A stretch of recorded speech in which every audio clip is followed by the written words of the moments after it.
Assalamualaikum warahmatullahi wabarakatuh. Waalaikumsalam warahmatullahi wabarakatuh. Jamaah. Oh jamaah. Alhamdulillahirrabbilalamin. Masih di Islam itu indah. Dan kita juga masih ada di PGC, Pusat Grosir Cililitan, di Masjid Jami As-Sina. Apa kabar ibu-ibu, bapak-bapak semuanya? Masya Allah. Kalau alhamdulillah baik, kurang semangat kayaknya. Apa kabar semuanya? Calon-calon penghuni surga. Seneng banget kelihatannya, cerah mukanya, senyumnya sumringah. Habis dapat duit belanja kayaknya nih. Kalau yang ketawanya keras iya biasanya. Biasa udah capek ngurus rumah tangga, ngurus anak. Perginya kemana? Pusat perbelanjaan ya? Suka kayak gitu ya? Apa habis nyari segenggam apa? Berlian, sesuap berlian apa segenggam berlian? Segenggam berlian langsung belanja, cuci mata, kuras dompet. Siapa yang suka cuci mata? Siapa yang dompetnya suka terkuras? Kalau gitu kita bahas ya pagi hari ini sesuai dengan tema kita, cuci mata, kuras dompet. Apa ibu-ibu temanya? Cuci mata, kuras dompet. Waduh, ini biar nggak salah harus diluruskan. Kalau gitu kita dengerin tausiah kita. Saya mau nanya sama Habib Muhammad. Habib mohon izin. Sebenarnya apa makna lapar mata dalam sudut pandang Islam? Karena ibu-ibu rata-rata semua begitu, cuci mata kuras dompet. Jadi maknanya itu apa Habib? Saya cuma mau jawab kasihan suami-suami. Itu isi hati dari seorang suami ya Habib. Ya Allah. Masya Allah, mohon penjelasannya Habib, silakan. Assalamualaikum warahmatullahi wabarakatuh.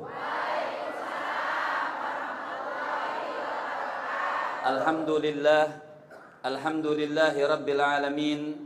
Wa sallallahu wa sallama ala abdihil mustafal amin Sayyidina Muhammadin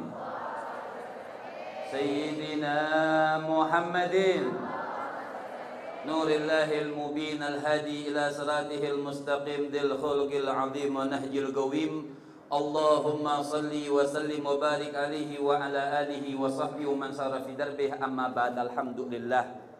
Pada kesempatan siang hari yang penuh dengan keberkahan ini, sedikit kita akan membahas tentang apa tadi? Cuci mata, kuras dompet. Ya. Cuci mata, kuras dompet.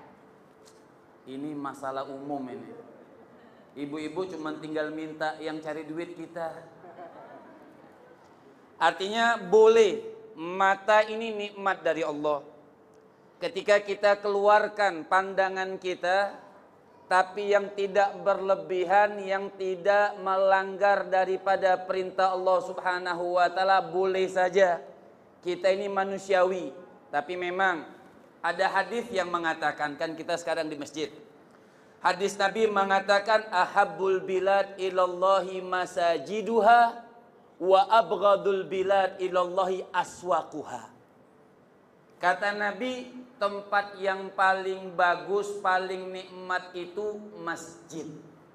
Tempat yang kurang disukain Allah itu pasar. Ibu-ibu yang jawabkan saya.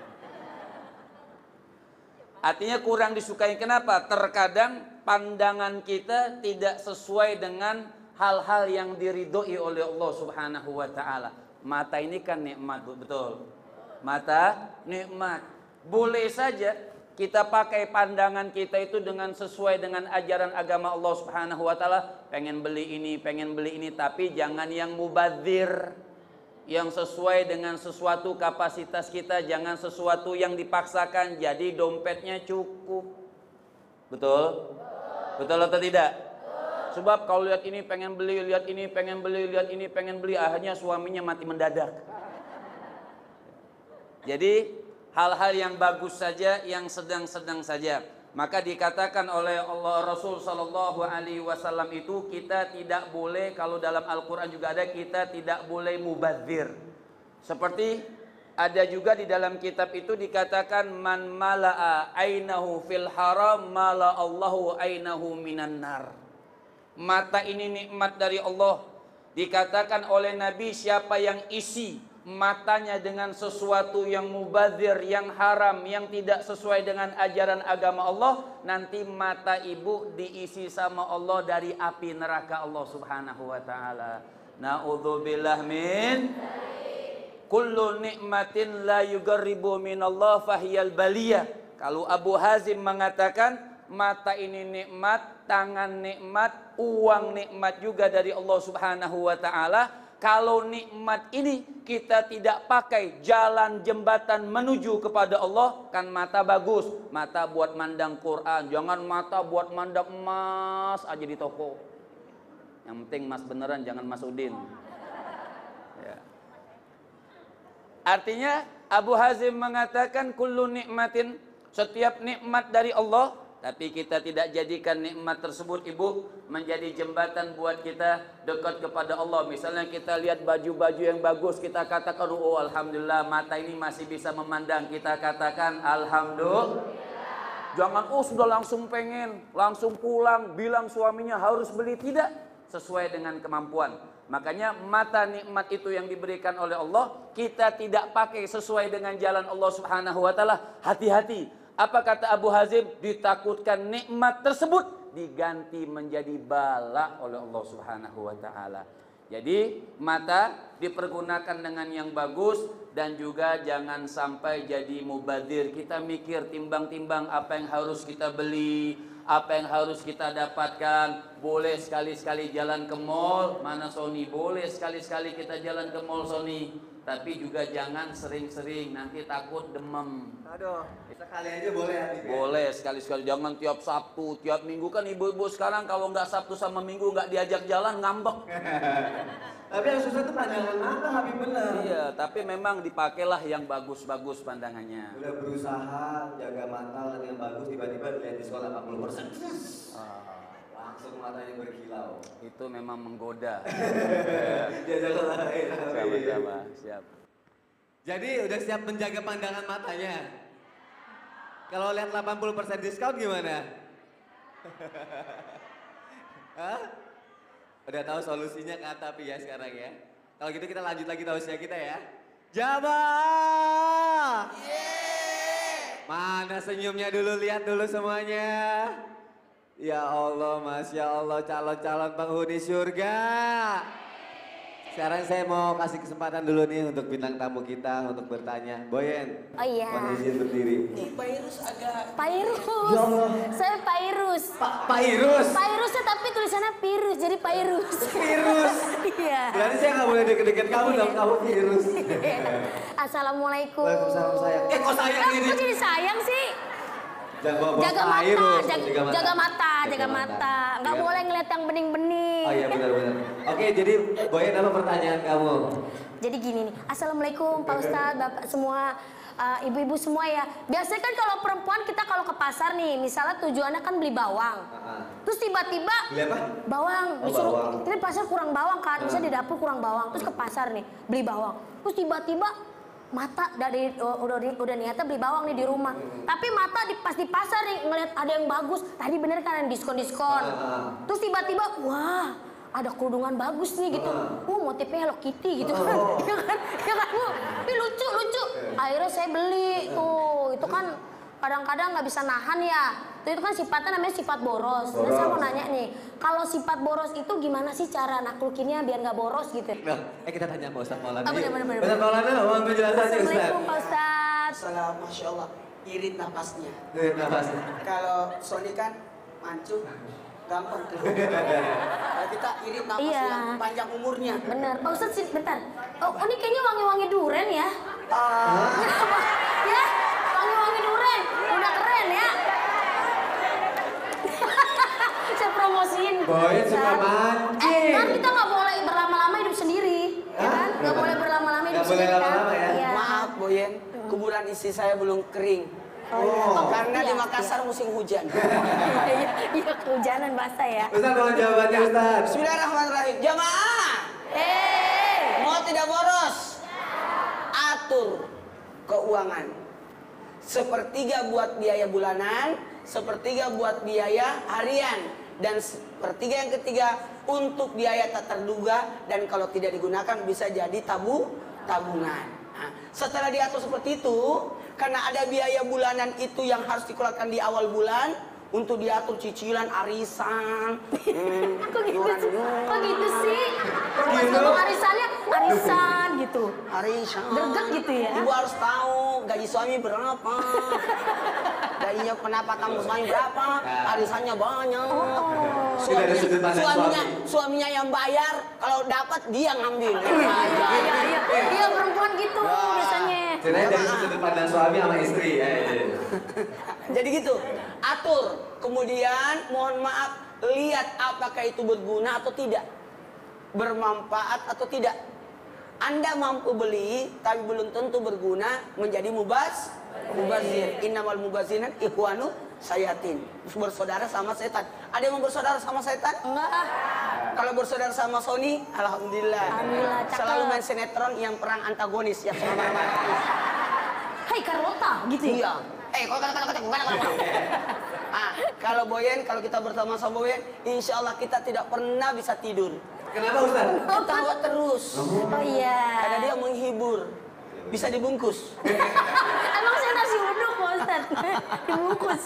Jadi gitu, atur berguna atau tidak, bermanfaat atau tidak, dan takutkan atas apa? Harta itu adalah amanah dari Allah dan kelak akan diminta pertanggungjawabannya. Baju-baju ibu yang di lemari itu akan meminta pertanggungjawaban. Aku digunakan atau tidak. Makanya baju itu harus disusun. Kalau memang sudah setahun tidak digunakan, lebih baik sedekahkan. Apalagi ada mengatakan batas baju barang-barang yang tidak digunakan 40 hari. Kalau batas sampai 40 hari tidak digunakan, lebih baik sedekahkan. Karena nanti dia akan meminta pertanggungjawaban dari kita apakah kita digunakan daripada kita dibiarkan aja akan menjadi pemberat menyeret kita nanti di hari kemudian. Gimana Boyan? Udah puas dengan jawabannya? Ya. Ya, saya langsung dapat pencerahan gitu. Saya kadang beli baju, Iya. selemari banyak, kadang-kadang ada stok. Kepake sama nggak kepake. Kalau 40 hari harus sedekahkan ya? Sebaiknya kalau sudah 40 hari tidak digunakan lebih baik sedekahkan. Kita Karena sedekahin. menurut kita baju ini tidak berguna tapi bisa jadi di menurut orang lain sangat bermanfaat. Betul. Nanti besok-besok kalau mau beli bawang, terus ngeliat kerudung jangan beli kerudung. Nah gini, kalau salah beli lebih bagus di sebelum berangkat lihat dulu apa yang mau dibeli. Dicatat ya, iya. dicatat ya. Di pusat grosir Cililitan kan punyanya Pak Wahyu. Halo Pak Iya. Wahyu. Tapi dia kalau udah jatuh suka. Anaknya berapa Pak? Anaknya berapa? Anaknya berapa? Anaknya 3. Insya Allah tahun depan punya anak 4. Amin. Amin. Nambah lagi ya. Ustaz, jazakallah khair Ustaz. Boyan makasih untuk Sama-sama, pertanyaannya. terima kasih. Nanti kalau ada yang mau Terima kasih, ditanya, Ustaz. boleh nanya lagi ya. Kita lanjut lagi tausiah kita ya. Jawab. Kadang kita jadi mikir gini, kalau gitu serem dong ke pusat perbelanjaan. Nanti diskon, harus jaga mata, takut hilaf. Jadi yang salah siapa? Kita apa yang punya pusat perbelanjaannya kalau gitu? Kita tanya aja sama yang punya pusat perbelanjaannya dulu ya. Assalamualaikum Pak Wahyu. Assalamualaikum Pak. Waalaikumsalam warahmatullahi wabarakatuh. Bu, kalau mau dapat diskon besar 90% sama yang punya PGC-nya Bu. Doain berkah. Doain berkah. Pak Wahyu, ini mumpung ada guru-guru kita, ada Habib, ada Ustaz Maulana. Ada yang mau ditanyain nggak? Ada nih guru. Ada. Saya mau tanya Pak. Sama sama Habib. Oh, boleh Habib. Salam Habib. Habib, saya mau tanya nih. Kenapa nih ibu-ibu perempuan kalau udah kena belanja nggak puas, Waduh. nggak bisa berhenti. Waduh. Tawafnya itu berkali-kali. Kira-kira apa tuh, Bib? Ini mewakili sosok suami banget nih. Mewakili sosok suami. Kenapa Habib? Ini kayaknya pulang ada yang komplain. Kamu kenapa nanya itu Pak? Jadi memang perempuan ini, maaf ibu-ibu ya, maaf. Perempuan dari tulang yang maaf ya, maaf. Makanya Nabi mengatakan perempuan itu najisuddin wal akal. Perempuan itu kata Rasul memang kadang-kadang selalu kurang puas. Kenapa? Maaf Boyan ya. Nggak apa-apa. Saya perempuan saya ya. Ah, perempuan. Udah biasa kok. Nggak takutnya panggil saya abang.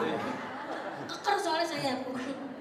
Jadi kata Nabi itu perempuan itu memang sedikit kurang akal sama agamanya. Jadi mengedepankan perasaan sama hawa nafsu Pak Wahyu. Makanya kalau lihat ini pengen beli, kalau lihat ini pengen beli, lihat ini nggak mikir. Nggak.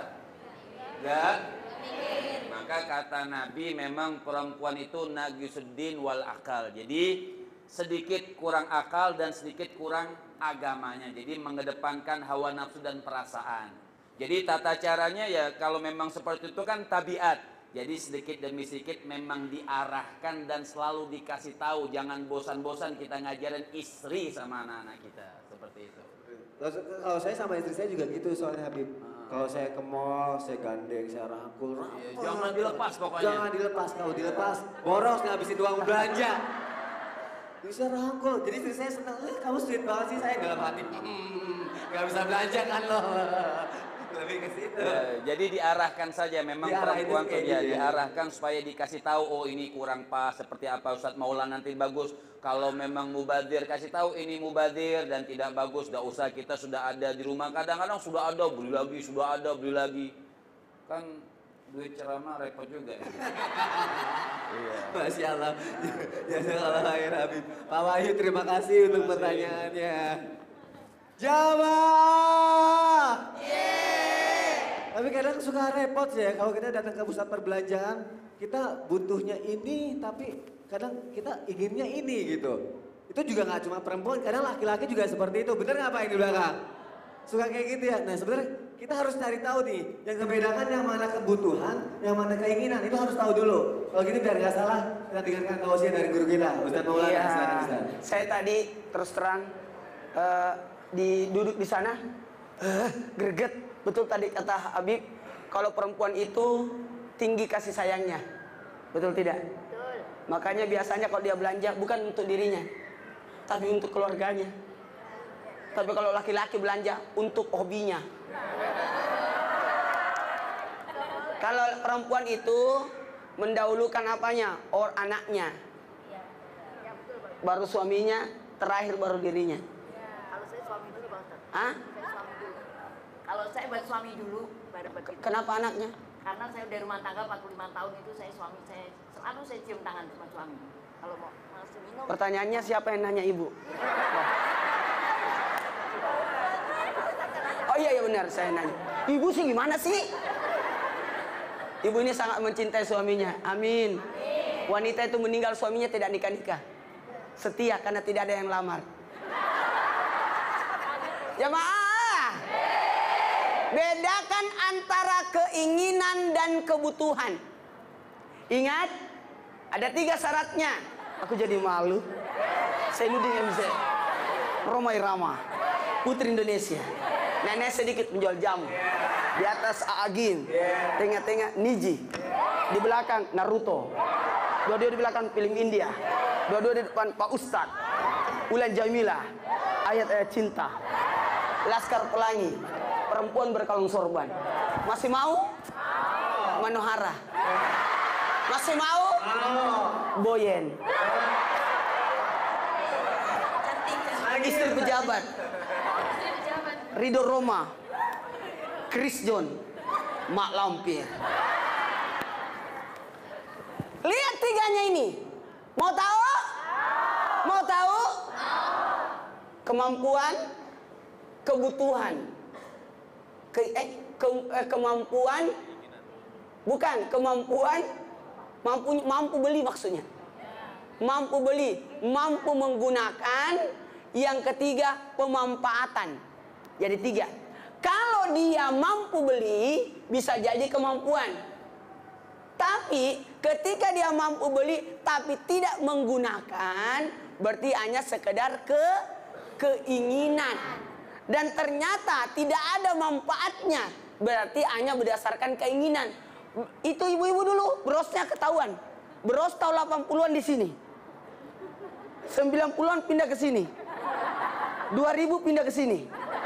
2010 di sini. Sekarang 2019 berosnya sudah pindah di sini. Saya tidak tahu 2020 di sini.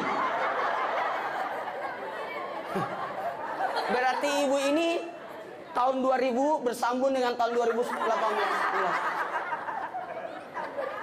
Iya, ibu lebih maju sedikit. Alhamdulillah. Umurnya ibu berapa?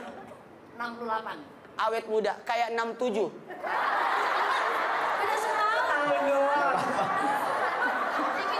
Jadi itu. Jadi perbedaannya antara kebutuhan dan keinginan, Anda butuhkan nggak?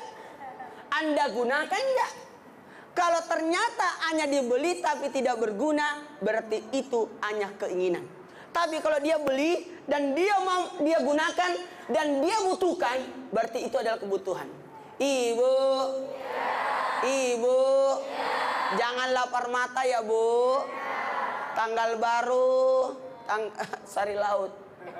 Pertengahan bulan, sari obat. Iya. Awal bulan lebih baik banyak salawat. Awal bulan tala'al badru karena gajian. Karena lagi dapat duit. Pertengahan bulan salatullah salamullah karena masih aman uangnya. Nanti akhir bulan astagfirullah. Karena apa Ustaz? Karena lihat dompetnya sudah habis. Biasa ngomong air Ustaz. Jamaah. Mau lanjut lagi nggak tausiahnya? Mau dong. Tapi nanti ya setelah ini, jadi jamaah yang ada di rumah, jangan kemana-mana, masih banyak keseruan kita, masih banyak ilmu yang bermanfaat yang akan dibagikan oleh guru-guru kita. Jadi jamaah yang dimuliakan Allah tetap di Islam itu indah. Jamaah, oh jamaah, alhamdulillah. Subhanallah.